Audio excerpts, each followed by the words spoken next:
Hello friends, once again welcome back my YouTube channel World of Polymer and Plastics. Today we will discuss about crystallization of polymers. Today we will discuss about crystallization of polymer. Crystallization of polymers is a process associated with partial alignment of their molecule chains. Means polymer के molecule chains की जो आंशिक alignment होती है, इस process को हम crystallisation of polymer कहते हैं। These chains fold together and form ordered region called lamina which compose larger spheroidal structures named spherulites. Spherical semi-crystalline region inside non-branched linear polymer. In a sample of a crystalline polymer weighing only a few grams, there are many billions of spherulites. Means ये chains आपस में एक दूसरे के साथ जुड़े होते हैं, एक स्पेस में हाईली ऑर्डर सीरीज के साथ जुड़े होते हैं, जिसे हम लेमिना के नाम से जानते हैं, जो कि एक साथ मिलकर बड़े स्फेरोडाइल स्ट्रक्चर का निर्माण करते हैं, जिसे हम स्फेरोलाइट्स के नाम से भी जानते हैं। Polymer can crystallize upon cooling from melting, mechanical stretching और solvent evaporation. Crystallization effects optical, mechanical, thermal and chemical properties of polymer. Means friends, जो पॉलीमर की क्रिस्टलाइजेशन होती है, जो स्ट्रक्चर होती है, वो पॉलीमर के किसी भी पॉलीमर मटेरियल के उसके बहुत सारी प्रॉपर्टीज़ को अफेक्ट करती है, जैसे ऑप्टिकल प्रॉपर्टी हो गई, मैकेनिकल प्रॉपर्टी हो गई, थर्मल प्रॉपर्टी हो गई। Means we can say that अगर हाईली ऑर्डर्ड अरेंजमेंट में है तो उसको हम एक हाईली क्रिस्टलाइजेशन ऑफ पॉलीमर बोलेंगे, जिसकी वजह से उस पर्टिकुलर पॉलीमर मटेरियल में मैकेनिकल प्रॉपर्टी, थर्मल प्रॉपर्टी और केमिकल प्रॉपर्टी उसकी अच्छी होगी। अगर उस पर्टिकुलर मटेरियल में जो अरेंजमेंट है वो एक रैंडम सीक्वेंस में है, तो उसमें एमॉर्फस रीजन ज़्यादा होंगे कंपैरिजन विथ क्रिस्टलिनिटी के। तो उसमें हमारा जो ऑप्टिकल प्रॉपर्टी होता है, तो वहाँ से हम आइडेंटिफाई करते हैं कि जो हमारा मटेरियल एमॉर्फस नेचर का ज़्यादा होता है वो ट्रांसपेरेंट होता है, लेकिन अगर क्रिस्टलिनिटी परसेंटेज ज़्यादा होगी उस पर्टिकुलर पॉलीमर मटेरियल में, तो हमारा जो पर्टिकुलर मटेरियल होगा वो ओपेक नेचर का शो करेगा। मीन्स वो हाईली डेंस होगा और वो लेस ट्रांसपेरेंट होगा, उसमें हेज परसेंटेज ज़्यादा होगा। और जो स्फेरिकल हमारा सेमी क्रिस्टलाइन रीजन होता है, जिसके अंदर लीनियर पॉलीमर होते हैं, ब्रांच स्ट्रक्चर नहीं होते हैं। जब आप किसी क्रिस्टलाइन पॉलीमर का थोड़ा सा सैंपल लेंगे तो उसमें बहुत सारे बिलियंस ऑफ स्फेरोलाइट्स होते हैं। आप नीचे दिए गए फिगर में यहाँ पे देख सकते हैं, जो ये चेन्स आपस में फोल्ड हुए हैं, ये देखिए आप यहाँ इस फिगर में देख सकते हैं कि जो ये आपस में चेन्स फोल्ड हुए हैं, ये चेन्स आपस में एक लेमिना होते हैं और ये ढेर सारे मिलकर एक स्फेरोलाइट्स बनाते हैं। और यहाँ पे फ्रेंड्स जो ये लाइन लिखी हुई है, इसका मेन मोटिव ये है, ये हम इससे ये समझ सकते हैं कि जब भी किसी हम पॉलीमर मटेरियल को हम मेल्ट करके उसको ठंडा करते हैं, तो आफ्टर कूलिंग उसमें जो मैकेनिकल प्रॉपर्टी होती है और जो थर्मल प्रॉपर्टी होती है, ऑप्टिकल प्रॉपर्टी होती है, वो आफ्टर क्रिस्टलाइजेशन उस पर्टिकुलर पॉलीमर मटेरियल के नेचर को अफेक्ट करते हैं। Sometimes a polymer changes in indices and part of it is in the crystalline lamella, but part of it stays outside the lamella in the amorphous region.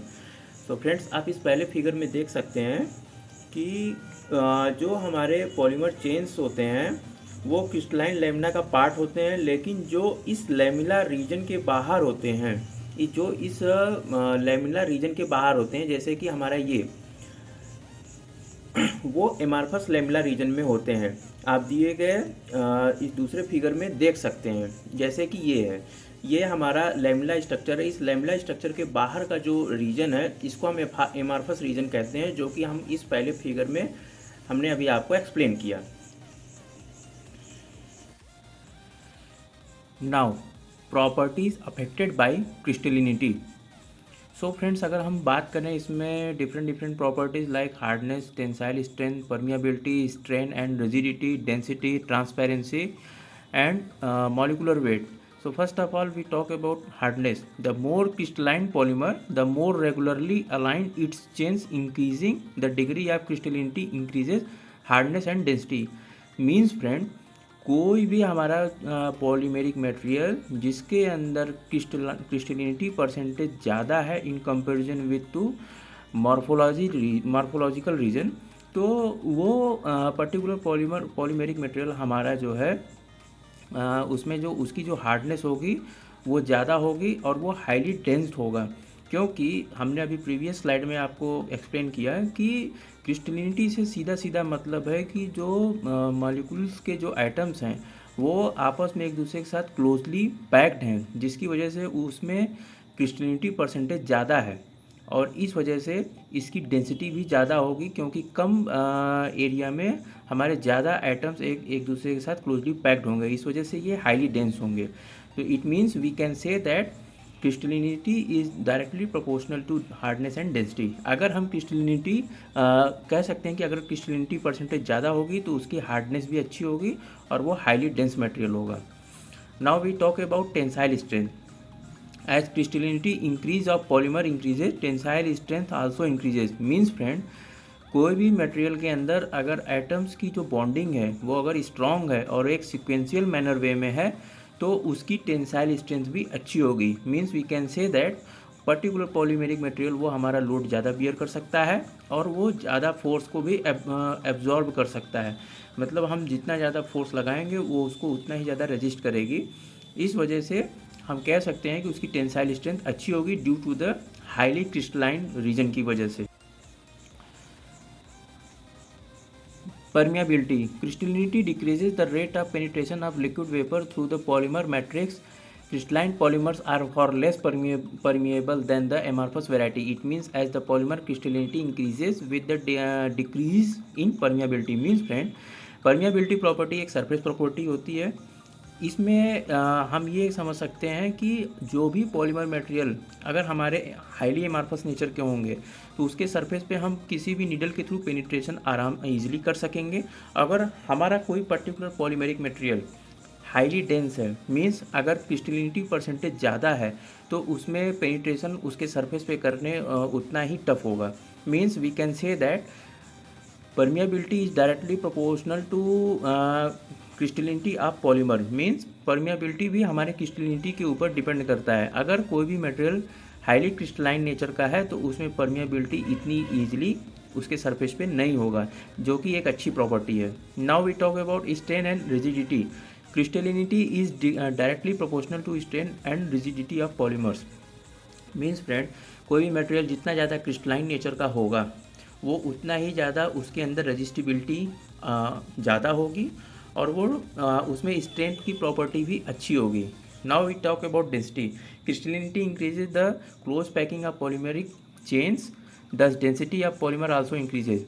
Means friend, जो हमारे polymer किसी भी particular polymer के material पे जो atoms की जो bonding होती है चेन्स के थ्रू, वो जितनी ज़्यादा स्ट्रांगली एक दूसरे के साथ क्लोजली पैक्ड होंगे उनकी डेंसिटी उतनी ही ज़्यादा होगी। मीन्स अगर कोई भी पॉलीमर मटेरियल हमारा हाईली क्रिस्टलाइन है तो उसकी डेंसिटी भी ज़्यादा होगी। Now we talk about optical property like transparency. Crystallinity decreases the transparency of polymer. कोई भी मटेरियल जितना ज़्यादा क्रिस्टलाइन नेचर का होगा वो उतना ही ज़्यादा लेस ट्रांसपेरेंट होगा। मीन्स उसमें हेज परसेंटेज ज़्यादा होगा। So we can say that कि जो भी हमारा एमार्फस नेचर का मटेरियल होगा उसमें ट्रांसपेरेंसी की जो परसेंटेज होगी वो ज़्यादा होगी in comparison to crystalline nature of polymer. और जो भी हमारे क्रिस्टलाइन नेचर के पॉलीमर होंगे उनमें हेज परसेंटेज ज़्यादा होगी। Molecular weight. As crystallinity increases molecular weight of polymer sample also increases and vice versa. Means friend, हमने अभी आपको ऊपर की लाइन में बताया कि कोई भी मटेरियल हाईली डेंस कब होगा, जब उसमें क्रिस्टलाइन रीजन ज़्यादा होंगे comparison with amorphous region. Obvious है कि जब कोई भी हमारा पॉलीमेरिक मटेरियल हाईली क्रिस्टलाइन रीजन शो करेगा तो उसमें परसेंटेज ऑफ क्रिस्टलिनिटी ज़्यादा होगी, जिसकी वजह से उसमें जो मॉलिकुलर लेवल पे जो एटम्स की जो बॉन्डिंग होती है वो क्लोजली एक दूसरे के साथ पैक्ड होते हैं, जिसकी वजह से वो हाईली डेंस मटेरियल कहलाते हैं। और ऑब्वियस है कि अगर किसी भी पॉलीमेरिक मटेरियल का डेंसिटी ज़्यादा है तो उसका मॉलिकुलर वेट भी ज़्यादा होगा, now we can say that अगर किसी भी मटेरियल का क्रिस्टलिनिटी परसेंटेज ज़्यादा है तो उसकी मॉलिकुलर वेट भी ज़्यादा होगी। Now we talk about morphology and order of polymers. Polymer morphology generally describes the arrangement and micro scale ordering of polymer chains in space. Means friend, जो पॉलीमर की मॉर्फोलॉजी होती है वो जनरली पॉलीमर के chains की micro scale level पर जो molecules की अरेंजमेंट होती है उसको डिस्क्राइब करती है। The microscopic physical properties of a polymer are related to the interaction between the polymer chains. Polymer की फिजिकल प्रॉपर्टी जो होती है फ्रेंड्स, वो डिपेंड करती है कि पॉलीमर चेन्स के बीच में इंटरेक्शन कैसा है। अगर इंटरेक्शन मतलब जो पॉलीमर्स के अंदर जो मॉलिक्यूल्स के जो बॉन्डिंग होती है, अगर वो इंटरेक्शन हाई है तो वो जो है हमारा क्रिस्टलाइन नेचर होगा। अगर बॉन्डिंग वीक है तो वो हमारा एमॉर्फस नेचर का होगा। Now disordered polymers in the solid state, atactic polymers with a high degree of branching and random copolymers from amorphous, that is glassy structure. Atactic PP is a gummy solid while its isotactic form is highly crystalline. जो हमारे अटैक्टिक polymer होते हैं friends, उसमें degree of branching structure ज़्यादा होती है comparison with linear structure. इस वजह से अटैक्टिक पॉलीमर एमॉर्फस नेचर के होते हैं, लाइक ग्लासी स्ट्रक्चर जो कि ट्रांसपेरेंट होते हैं। जो अटैक्टिक पॉलीप्रोपाइलिन होते हैं वो गम यानी गोंद की तरह सॉलिड होते हैं, जबकि आइसोटैक्टिक हाईली क्रिस्टलाइन होते हैं। In melt and solution polymers tends to form a constantly changing statistical cluster. In the solid state the respective conformations of the molecules are frozen. Hooking and entanglement of chain molecules led to a mechanical bond between the chains, hence crystallinity increases. Means friend, जब भी polymer के molecules अपने अपने position पर आ जाते हैं solid state में after long term cooling, वो उनमें hooking and entanglement of chains means spherical structure form होने लगते हैं, जिसकी वजह से पॉलीमर्स चेन्स जो होते हैं वो मूव नहीं कर पाते। तो आप यहाँ पे इस स्टेटमेंट से सीधे सीधे मतलब समझ सकते हैं, जो यहाँ पे मैंने पीपीटी में अपने शो किया है, hooking and entanglement of chain, इसका सीधा सीधा मतलब है स्फेरिकल स्ट्रक्चर। और मैंने अपनी प्रीवियस स्लाइड में आपको स्फेरिकल स्ट्रक्चर के बारे में बताया, जो कि जिसमें ये दिखाया जाता है कि जो मॉलिक्यूल्स के जो एटम्स हैं वो एक सिक्वेंशियल मैनर वे में आपस में क्लोजली पैक्ड होते हैं, जिसकी वजह से उसके चेन्स मूव नहीं कर पाते और इसी कारण इनमें मैकेनिकल बॉन्ड और स्ट्रांग हो जाता है पॉलीमर चेन्स के बीच में, जिसकी वजह से पॉलीमर की क्रिस्टलिनिटी बढ़ जाती है। Intermolecular and intramolecular attractive forces only occur at sites where molecules segments are close enough to each other. The irregular structure of the molecules prevent an order arrangement.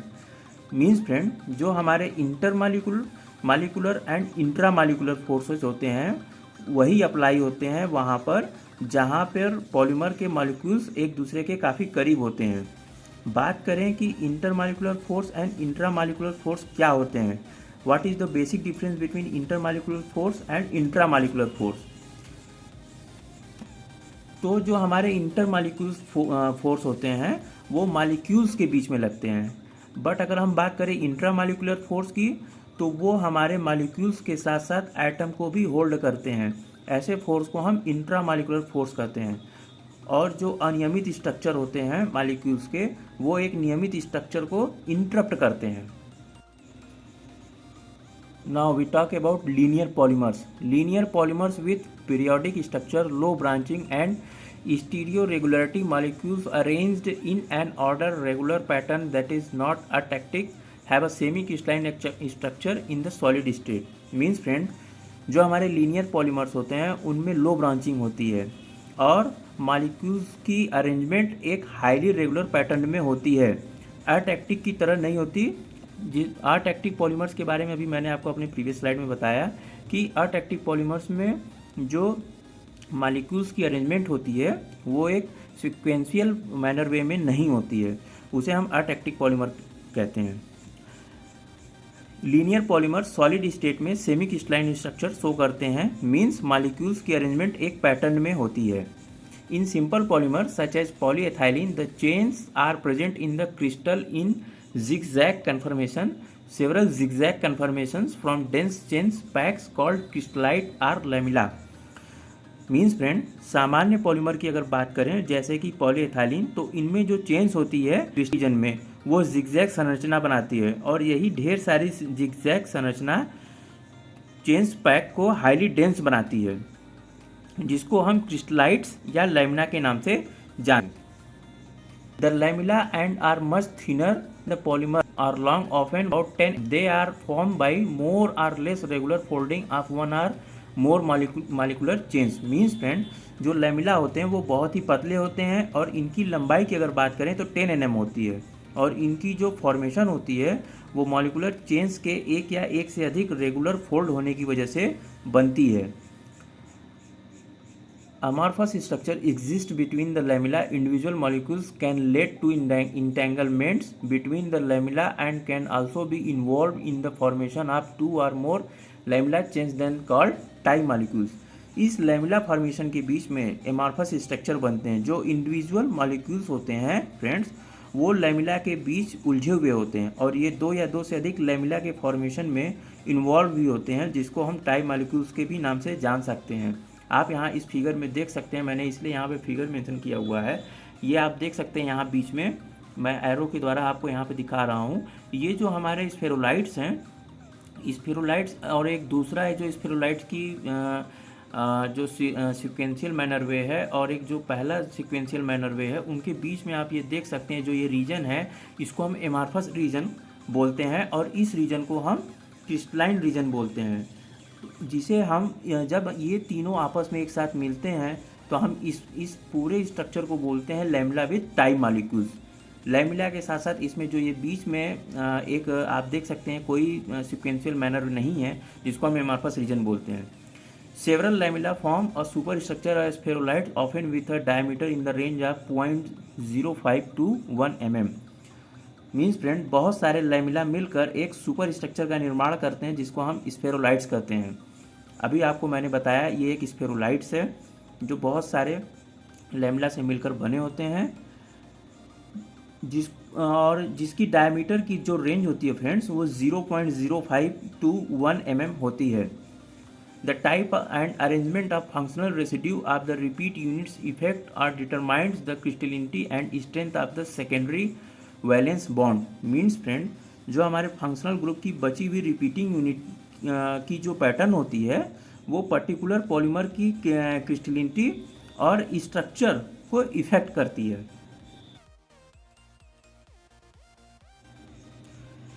In आइसोटैक्टिक polypropylene, functional groups are on some same side of polymeric chain. The molecules form a helix like the zigzag conformation. Such helix allow a dense chain packing. Means friend, इस चीज़ को explain करने से पहले मैं आपको एक चीज़ explain करना चाहूँगा कि जो हमारे पॉलीप्रोपाइलिन, जिसको हम पीपी के नाम से जानते हैं, वो तीन तरह के होते हैं। एक होता है आइसोटैक्टिक पॉलीप्रोपाइलिन जो कि हाईली क्रिस्टलाइन नेचर के होते हैं। एक होता है हमारा सिंडायोटैक्टिक पॉलीप्रोपाइलिन, हमारे सेमी क्रिस्टलाइन नेचर के होते हैं। और एक हमारा होता है अटैक्टिक पॉलीप्रोपाइलिन जो हमारे एमॉर्फस नेचर के होते हैं। अगर हम बात करें आइसोटैक्टिक प्रोपाइलिन की, तो इसमें जो हमारे मेथाइल ग्रुप होते हैं, आप यहाँ पे देख सकते हैं इस फिगर के थ्रू, CH3 CH3 CH3 जो सेम साइड में CH3 ग्रुप है, जिसको हम मेथाइल ग्रुप के नाम से मेथाइल ग्रुप बोलते हैं, वो पॉलीमेरिक चेन्स के एक ही साइड में होते हैं। आप यहाँ पे देख सकते हैं इस पॉलीमेरिक पर्टिकुलर मटेरियल में एक ही साइड होते हैं और जब ये एक साथ मिलते हैं तो ये एक हेलिक्स संरचना बनाते हैं, जिसकी वजह से चेन्स की पैकिंग हाईली डेंस होती है। चूँकि सेम साइड एक सीक्वेंशियल मैनर में मेथाइल ग्रुप आपस में जुड़े होते हैं, जिसकी वजह से इनमें जो चेन्स की पैकिंग होती है वो हाईली एक दूसरे से क्लोज्ड होते हैं, जिसकी वजह से ये एक हेलिक्स संरचना बनाते हैं। इस वजह से हम इसको पॉलीप्रोपाइलिन हेलिक्स स्ट्रक्चर भी बोलते हैं। Particularly strong intermolecular interaction occurs when the residue of the repeating unit allow the formation of hydrogen bond, as in the case of p-armide. Armide fiber are a class aromatic polyamide of heat resistant and strong synthetic fibers. They are used in aerospace. Means friend, जब strong intermolecular interaction होते हैं molecules के बीच में, तब बचे हुए repeating unit hydrogen bond का निर्माण करते हैं। एग्जाम्पल की बात करें तो पी आर्माइड के केस में आप नीचे दिए गए फिगर में देख सकते हैं, जो कि एरोमेटिक पॉलीएमाइड फाइबर होते हैं। आप यहाँ पे देख सकते हैं P aramid with hydrogen bond. Now the question is what is the aromatic compound. तो एरोमेटिक कंपाउंड फ्रेंड्स वे होते हैं जिनमें होमोसाइक्लिक आर कार्बोसाइक्लिक कंपाउंड होते हैं, जिसमें 6 कार्बन एटम के द्वारा क्लोज्ड चेन में जुड़े होते हैं, और जो क्लोज चेन होते हैं उनमें सिंगल बॉन्ड और डबल बॉन्ड होते हैं, अल्टरनेट मैनर में जुड़े होते हैं, जिन्हें हम एरोमेटिक कंपाउंड कहते हैं।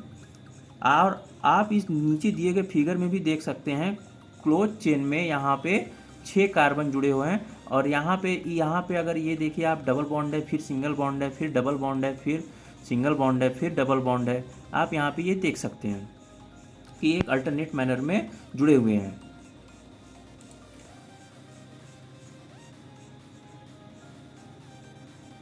Compared to amorphous structure, semi-crystalline structure led to a higher stiffness density, melting temperature at higher resistance of a polymers. Means friend, अगर हम किसी भी पॉलीमेरिक मटेरियल की बात करें जो कि हमारा सेमी क्रिस्टलाइन नेचर का शो हो रहा है, अगर हम उसका कंपेरिजन एमार्फस स्ट्रक्चर के पॉलीमेरिक मटेरियल से करेंगे तो हमें ये पता चलता है कि जो सेमी क्रिस्टलाइन नेचर का जो हमारा पॉलीमेरिक मटेरियल है उसमें जो स्टिफनेस है वो ज़्यादा होती है, उसकी मेल्टिंग टेम्परेचर ज़्यादा होती है, और उसमें जो है वो उसकी जो पर्टिकुलर जो डेंसिटी होती है वो भी ज़्यादा होती है कंपेरिजन टू एमार्फस स्ट्रक्चर वाले पॉली मटेरियल होते हैं उनमें। ये बात हो रहे हैं सिर्फ कमोडिटी पॉली। आगे हम जब बात करें रिंग पॉलीमर, तो आपन में रिंग पॉलीमर भी बहुत हैं जिनकी टेम्परेचर हाई होती है बट फर्स्ट के होते हैं। ऐसा है आगे आने वाले भी आपको और एक्सप्लेन करेंगे, कॉन्सेप्ट और क्लियर करेंगे। Now crossed polymers, wide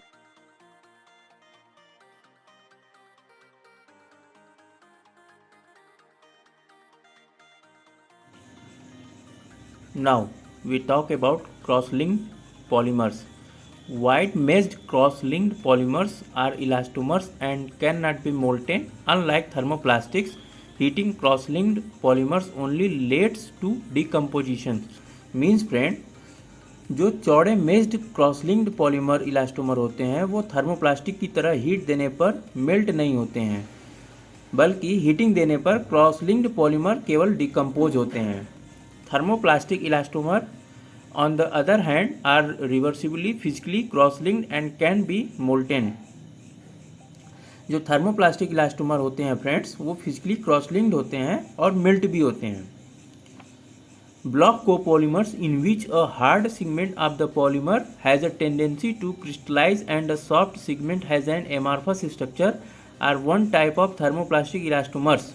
The hard segment shows interlocking of polymers cross-linking. Means friend,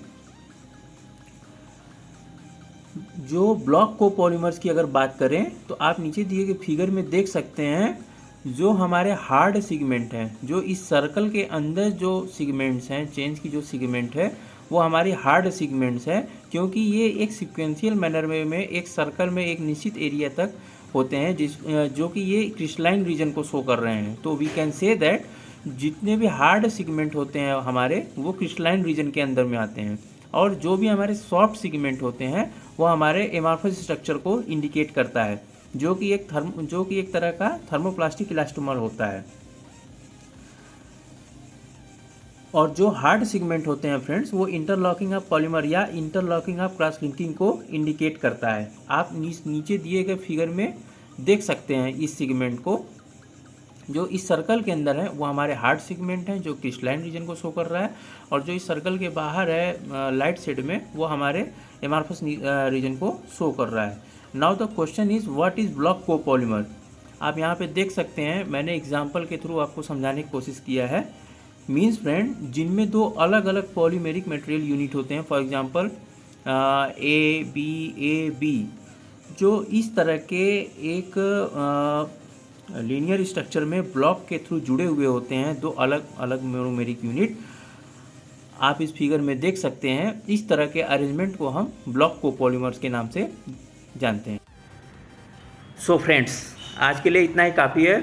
मिलते हैं हम अपने नेक्स्ट वीडियो में, जहाँ पर हम डिटेल में डिस्कस करेंगे अबाउट नैप्था क्रैकिंग के बारे में।